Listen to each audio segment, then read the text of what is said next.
নমস্কাৰ সকলোকে স্বাগতম জনাইছোঁ মোৰ অৰুণ ব্ৰহ্ম ইউটিউব চেনেললৈ। বৰ্তমান মই উপস্থিত আছোঁ ধেমাজি জিলাৰ অন্তৰ্গত জোনাই মহকুমা লগতে চংকং গাঁও পঞ্চায়ত অন্তৰ্গত চেৰাংশ্ৰী গাঁৱত। বিশেষ কাৰণৰ বাবে আজি এই জেগাত উপস্থিত হৈ কিছুমান ভিডিঅ' বনাব লগা প্ৰয়োজন হৈছে। তাৰ কাৰণে তেখেতলোকৰ পৰাই জানিম যে চেৰাংশ্ৰী গাঁৱৰ ৰাইজৰ যি সমস্যা, গৰাখহনীয়া সমস্যা আজিৰ পৰা নহয় বহুত দিনৰ পৰা এই সমস্যাৰ মাজত সন্মুখীন হৈছে। পৰিয়ালসকলৰ লগত কিছু আজি এই সমস্যাৰ বিষয়ে আলোচনা কৰিবৰ কাৰণে মই বৰ্তমান উপস্থিত।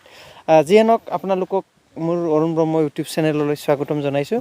দাদা, আপোনাৰ নাম কি? মোৰ নাম ফুলেশ্বৰ দৈমাৰী। হয়, এই গাঁৱৰ আপুনি মই গাঁৱৰ এনেই মুখীয়াটো নহয়, বৰ্তমান এনেই গাঁৱৰ স্বাস্থ্য কাম কৰোঁ আৰু গাঁৱৰ কিছুমান দায়িত্ব লৈ কাম কৰে। ঠিক আছে, আপোনাৰ সচেতন যুৱক হিচাপে যিহেতু এই অঞ্চলৰ যিটো গৰাখহনীয়া সমস্যা এনে কিমান বছৰৰ পৰা আপোনালোকে সন্মুখীন গৰাখহনীয়া? এইটো আজি 13-14 বছৰে হ'ল। গৰা খহি এনেকাই লাহে লাহে খহি আজি মানে এই পৰ্যন্ত আহি পাইছে আৰু যিহেতু আপোনালোকৰ চোতালত আহি পোৱা চোতালত আহি পোৱাই ধৰ আৰু আহি পাইছে আৰু কেইবছৰ বা কেইমাহমান পিছত এনেকা পাবগৈ, এনেকা মানে হৈ আছে। যিকোনো ইয়াৰ পৰা যিহেতু আমি গড়াৰ কাষত আছোঁ, তাৰ পৰা ইফালে চালে আপোনালোকে দেখি পাব। কেমেৰা পাৰ্চনক দেখাবলৈ অনুৰোধ জনোৱা হ'ল। যিটো গাঁও সেইটো, ঘৰ সেইটো, খেতি সেইটোৱে, মানে গড়াৰ লগত লাগি আছে জাষ্ট খেতি। যিকোনো এই গৰাখহনীয়া সমস্যাৰ কাৰণে আপোনালোকে চৰকাৰক কিবা জনাইছিলে আগত? চৰকাৰকতো জনাইছিলে, জনোৱাটো পদক্ষেপ লোৱা নাই, প্ৰতিষ্ঠানৰ ব্যৱস্থা লোৱা নাই। এনে আপোনালোকৰ বিধায়ক আমাৰ ভুৱন পেগু ছাৰ আছে। তেখেতে আগত কেতিয়াবা আহিছিল নেকি ইয়াতে? তেখেতে যোৱা বছৰ আহিছিলে ইয়াত চেঙাজান হৈ ইফালে আমাৰ চেৰাংচি ইফালে বোট এটা লৈ তেখেতে আহিছিলে, চাবলৈ আহিছিলে। সেইটো নদীৰ মাজেদি আহিছিলে? সেইটো নদীৰ ওচৰেদি আহিছিলে। আপোনালোকৰ গাঁৱটো চাইছে যেন? গাঁওখনো চাই গৈছে তেখেতে। বচাবৰ কাৰণে কিবা আপোনাক প্ৰতিশ্ৰুতি দিয়া হৈছিলে? এইটো কাৰণে তেখেতে কৈ গৈছিলে এই প্ৰটেকশ্যনৰ ব্যৱস্থা কৰি দিম বুলি কৈছিলে, কিন্তু আজি বৰ্তমানলৈকে বাৰু দিয়া নাই। এইটো এনেই কিমান বছৰ আগত আহিছিলে? জিকাৰ পিছত না ইলেকশ্যনৰ আগত? জিকাৰ পিছত আহিছিলে তেখেতে। জিকাৰ পিছত যোৱা বছৰে আৰু যোৱা বছৰ মানে 2 বছৰ এবছৰ হ'ল যেনিবা। এবছৰ আগৰ বছৰত আহিছিলে, যোৱা বছৰ আহিছিলে। কিন্তু যোৱা বছৰো কাম নহ'ল, এবছৰো বাৰিষাত গৰাখহনীয়া হৈ পেলাই আপোনালোকৰ যিটো খেতিৰ পথাৰত সোমাই গ'ল। এইখিনি সময়ত আপোনালোকৰ এই গাঁৱত আপোনালোকে কিমান বছৰৰ পৰা আছে এই অঞ্চলত? এই অঞ্চলতো আমি 1997ৰ পৰা এই 2000 আজি 23 হ'ল, 26 বছৰ হৈ গ'ল। 26 বছৰ হ'ল। 26 বছৰৰ আগত কিমান মান ইয়াত সংখ্যা ঘৰ আছিলে? কিমান? এতে আমাৰ এই 150 আপোনালোকৰ গাঁৱটো? আমাৰ চেৰাংচি গাঁৱটো 150 ঘৰে আছিল। তাৰপৰা বেলেগ বেলেগ গাঁৱটো যেনিবা না আছিলে। ইফালে চুকীয়া চাপৰি, লকিয়ালি আৰু এইটো হ'ল মানে পাকৰি বুলি কয়। বহুত গাঁও আছে, এতিয়া মনতে নাই দিয়া।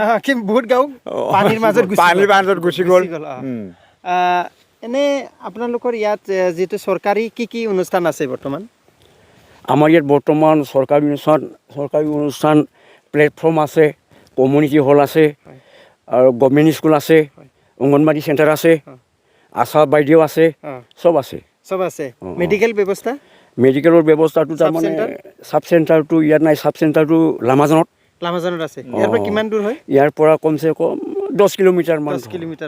যিহেতু আপোনালোকৰ গাঁৱত আহিবৰ কাৰণে দুখন সৰু নদী পাৰ কৰিব লাগে। বাৰিষাত আপোনালোকৰ ইয়াত পাৰ হোৱাত কি ব্যৱস্থা লোৱা হয়? ইহঁতে মেচিন বটৰ পৰা আহে। কিমান দিন ইয়াত পানীটো আপোনালোকৰ মানে বেছি হৈ থাকে? পানীটো কমেও কেইমাহমান থাকে এনে মানে বাৰিষাটো আহাৰ মাহৰ পৰা এইটো শাওন, কেতিয়াবা বছৰত ভাদ মাহতো হয় বানপানীটো, আহিনতো হৈ যায়। কেতিয়াবা আপোনালোকৰ যিহেতু ইয়াৰ পৰা যদি মেডিকেল যাবলগীয়া হয় বাৰিষাৰ মাজত, কেনে আপোনালোকৰ অসুবিধাটো আহে? অসুবিধা হয় বহুত। বহুত অসুবিধা নাৱৰ টকা মাজেদি পইচা দি মেচিন বোট ল'বলগীয়া হয় ইয়াতে চৰকাৰীভাৱে মেচিন বোট নাথাকে নাই নাই নাই নাই। আপোনালোকৰ গাঁৱত দিয়া নাই বা দিয়া নাই অঞ্চলত দিয়া নাই অঞ্চলত চৰকাৰী মেচিন বুট নাও মেচিন দিয়া নাই দিয়া নাই নাও হিচাপে আমি পাৰ হৈ আহিছোঁ আমিও জানো হিচাপে আপোনালোকৰ ব্যক্তিগত নাও হয় নাই এই নদীত যে ঘাটত যে ব্যক্তিগত আছে সৰু সৰু নাও সৰু সৰু নাও কেতিয়াবা এক্সিডেণ্ট হৈ চাগে হয় হয় নাও কেতিয়াবা নাৱত বুৰি accident যায় হয়।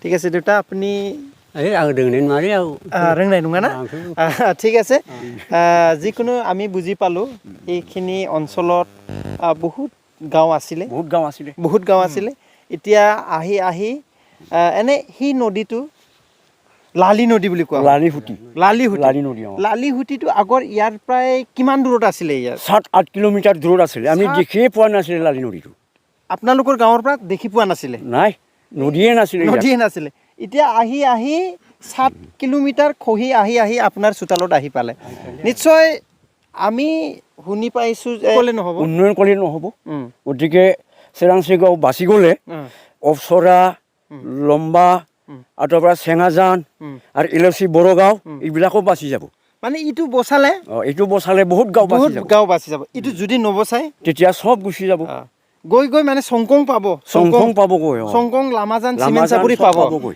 চংকং লামাজান চিমেণ্ট চাপৰি পাবলৈ কাৰণে বেছি সময় নালাগিব আৰু কিবা ক'ব নেকি ৰাইজ চৰকাৰক চৰকাৰতো আমি আহ্বান জনাম অতি শীঘ্ৰে যদি পাৰ্কোপাৰ প্ৰটেকশ্যনৰ যদি ব্যৱস্থা দিয়ে এতিয়া বাচি যোৱাৰ আশা আছে আমি এনেকুৱাই দেখিছোঁ আমাৰ লম্বা মেচিনতে এনেকুৱা পাৰ্কোপাৰ দিছে এম এছ চি পাৰৰ পৰা তাত বাচি আছে আমি নিজে তাত গৈ থাকোঁ দেখি থাকোঁ লগতে ওচৰা ছাইডত দিছে কবুতৰী ছাইডত দিছিলে যোৱাবাৰ এম এছ চিৰ পৰা তাতো এতিয়া গৰাখহনীয়া অলপ ৰখি আছে গতিকেলৈ এইটো নোৱাৰা নাই এইটো যদি চেষ্টা কৰে আৰু পাৰ্কোপাৰ ব্যৱস্থা কৰি যদি দিয়ে তেতিয়া এই নদীখন এফালে যোৱাৰ চান্স আছে এতিয়া ইয়াৰ এনেই মুখত দিলে মানে এনেকুৱা যাব এনেকুৱা লাগি আছে যাবই মানে আপোনালোকেতো গম পাব যে ক'ত প্ৰটেকশ্যনটো দিলে কোনফালে নদী যাব আৰু কেনেকৈ গৈ বাচি যাব নিশ্চয় সেইটো জনাটো প্ৰয়োজন যি প্ৰটেকশ্যন কাম সেইটো কৰিলে নিশ্চয় আপোনালোকৰ এই অঞ্চল বা বহুত অঞ্চলখন বাচি যোৱাৰ